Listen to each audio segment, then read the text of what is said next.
ஆண்டவர் இரட்சகருமாக இயேசுவின் இனிதான நாமத்தினால் உங்களை வாழ்த்துகிறேன். நம்முடைய ஆவிக்குரிய சிந்தனைக்காக 1 சாமுவேல் 1 அதிகாரம் 5 வசனத்தை நான் வாசிக்கிறேன். அன்னாளை சிநேகித்தபடியினால் அவளுக்கு இரட்டிப்பான பங்கு கொடுப்பான்.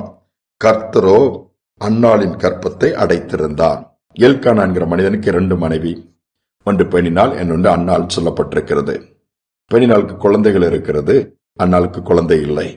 இதனால பெரிய பாதிப்பு அன்னாளுக்கு ஏற்பட்டது. நிந்தையோடு கூட கண்ணீரோடு வேதனையோடு தான் ஒவ்வொரு நாளும் கடந்து போக வேண்டியது இருந்தது. ஆனால் எவ்வளவோ ஆறுதல் சொல்லி பார்க்கிறான் எல்கானா. அவனுக்கு முக்கியம் அல்லவா, அவனுக்கு எல்லாவற்றையும் கொடுத்து உன்னோடு தானே இருக்கிறேன்னு சொன்னாலும் அந்த அன்னாளால் அதை ஏற்றுக்கொள்ள முடியவில்லை. பல விதத்தில் முயற்சி எடுத்தும் கற்பத்தின் கனிக்கு வழி இல்லை. காரணம் ஏன் தெரியுமா? கர்த்தர் அந்த கற்பத்தை அடைத்திருந்தார். கர்த்தர் அடைக்கும் பொழுது யார் திறக்க முடியும்? கர்த்தர் திறக்கும் பொழுது யாரும் அடைக்க முடியாது.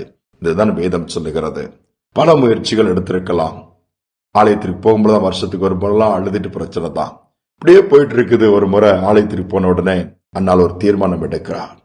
இந்த நிந்தனையை தாங்க முடியல ஆண்டவர், இந்த வேதனையை நான் தாங்க முடியவில்லை, எத்தனை நாட்கள் நான் இப்படி இருப்பது, எத்தனை நாட்கள் என்று சொல்லி தன்னை தாழ்த்தி தன்னுடைய இருதயத்தில் இருக்கிற பாரங்கள் வேதனை எல்லாம் அழுது கொட்டுகிறாள் ஆண்டவருடைய சமூகத்துல. ஒரு தீர்மானம், எப்படி தீர்மானம் எடுக்க? ஆண்டவரே, நீர் எனக்கு ஒரு ஆண் குழந்தையை கொடுப்பீர் என்று சொன்னால் அந்த குழந்தையை நான் உமக்கென்று கொடுத்து விடுவேன்.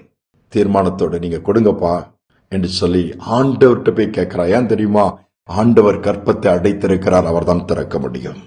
ஆண்டவர் அவன் இறங்குகிறார். அதற்கு பிறகு அவள் துக்கமா இருக்கவில்லை என்று வேதம் சொல்லுகிறது. ஒரு நம்பிக்கை உண்டாகி விடுகிறது. அடுத்த முறை வரும்போது குழந்தையை பெற்றெடுத்திருக்கிறாள். யோசித்து பாருங்கள். இன்னைக்கு நம்முடைய வாழ்க்கையில சில காரியங்களை ஆண்டவரே தடுத்து வைத்திருப்பார். இன்னும் நம்ம சில இடத்துல பக்குவப்பட வேண்டும், அல்லது நம்மிடத்தில் சில காரியங்கள் ஆண்டவர் எதிர்பார்ப்பார். அந்த விதத்திற்கு மனம் பக்குவப்படுவதற்காக. ஆனால் ஆண்டவர்கிட்ட போனோம்னா அந்த காரியம் நடக்கும். அதை விட்டுட்டு எங்க போனாலும் என்ன செய்தாலும் காரியம் நடக்கவே நடக்காது. ஒரு திருமணமான பொது தம்பதிகள், அவங்க வாழ்க்கையில நல்ல சந்தோஷமான ஆரம்பம். ஒரு வருடம் போனது. அதற்கு பிறகுதான் நம்ம ஆட்கள் சும்மா இருக்க மாட்டாங்களா, எதுவும் விசேஷம் இல்லையான்னு கேட்டு கேட்டு அவங்கள ரொம்ப வேதனைக்குள்ள போயிட்டாங்க. ஒரு கற்பத்தின் கணிக்கு வாய்ப்பு இல்லை. அதனால உடனே இடத்துல மருத்துவமனைக்கு போனாங்க. எல்லா ஃபெர்டிலிட்டி சென்டர்ஸ் நிறைய இருக்குல்ல, அங்க போயிட்டு டெஸ்ட் பண்ணும்போது அது குறை இது குறைண்டு பல விதத்துல போய் முயற்சி எடுத்தோம். 2வது வருஷம் போயிடுச்சு, 3வது வருஷம் போச்சு, 5, 6 வருஷம் முடிஞ்சிருச்சு. ஒன்னுக்கும் வாய்ப்பு இல்ல. பணம் தான் செலவழித்தார்கள், மனமும் உடைந்து போனார்கள்.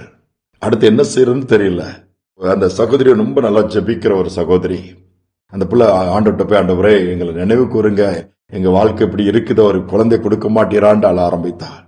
ஒரு முறை ஆலயத்திற்கு போகும் பொழுது போதகர் பேசுறாங்க. இந்த சம்பவத்தை எடுத்து 1 சாமுவேல் 1 அதிகாரத்துல அன்னாளை பற்றி, அன்னாளுடைய கற்பத்தை கர்த்தர் அடைத்திருந்தால் அன்னாள் கர்த்தரிடம் போனபடியினால் கர்த்தர் மீண்டும் அவளை ஆசீர்வதித்து கற்பத்தை ஆசீர்வதித்து கற்பத்தின் கனியை கொடுத்தார். அது ஒரு பெரிய தீர்க்கதரிசியா இருந்தது. காலங்கள் தாமதமானாலும் கர்த்தர் கொடுக்கிறது அது வெயிட்டான பிளஸ்ஸிங்கா இருக்குன்னு இந்த காரியங்கள் நிறைய இது பண்றாரு. உங்க வாழ்க்கையில ஏதாவது நன்மைகள் தடைப்பட்டிருந்தா நீங்க அங்கங்க போய் கேட்காதங்க, அது கர்த்தர்கிட்ட கேட்டீங்கன்னா அவரிடத்துல வரன்னு சொல்லி பிரசங்கித்தார். அது வர ஜபிக்காத அந்த சகோதரின் கணவர் அன்னைக்கு ஒரு தீர்மானம் எடுத்த ஆண்டவர் கூட பேசி இருக்கிற அந்த வார்த்தை மூலம் வீட்டுக்கு வந்தாரு. ஒய்ஃப்ட சொல்றாரு, சரி இவ்வளவு நாள் எல்லா ஹாஸ்பிட்டல் நானும் போயிட்டேன், ஒன்னையும் கூட்டிட்டு போய் காமிச்சிட்டேன், நிறைய செலவழிச்சாச்சு. நம்ம சர்ச் பாஸ்டர் பேசினது எனக்கு ஒரு மாதிரி ஒருத்திட்டு நான் எங்கேயோ தப்பு பண்றேன்னு நினைக்கிறேன். ஏன் 2 பேரும் ஆண்டோட சமூகத்துல போய் கேட்க கூடாதுன்னு சொல்லி முழங்கால் படிட்டு ஆண்டோட சமூகத்துல ஜபிக்க ஆரம்பிச்சாங்களாம்.